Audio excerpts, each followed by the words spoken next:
Phoenix Books presents Oliver Twist, written by Charles Dickens.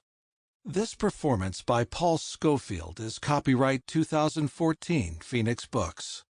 It has been digitally remastered from the original 1989 Dove Books on Tape sound recording.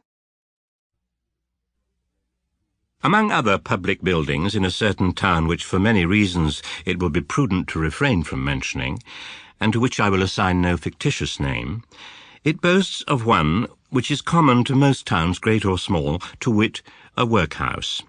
And in this workhouse was born, on a day and date which I need not take upon myself to repeat, the item of mortality whose name was Oliver Twist.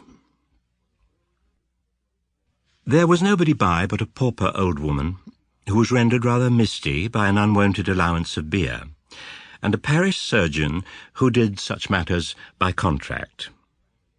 Oliver and nature fought out the point between them.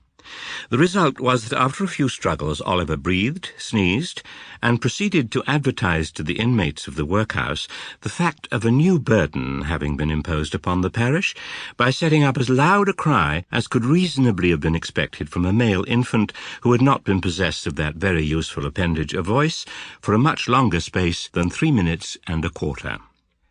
As Oliver gave this first proof of free and proper action of his lungs, the patchwork coverlet which was carelessly flung over the iron bedstead rustled.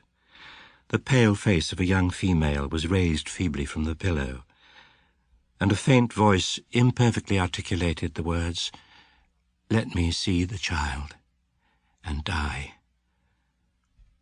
As the young woman spoke, the surgeon deposited it in her arms.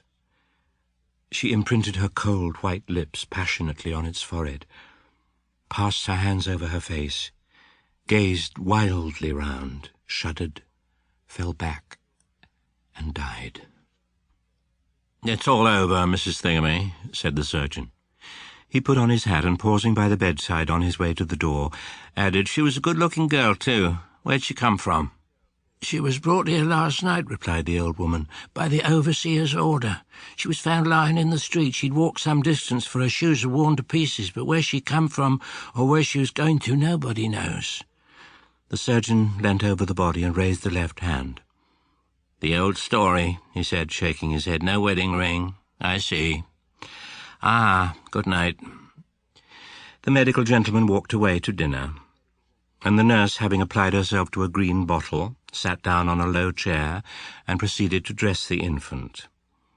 Oliver cried. Sample complete. Ready to continue?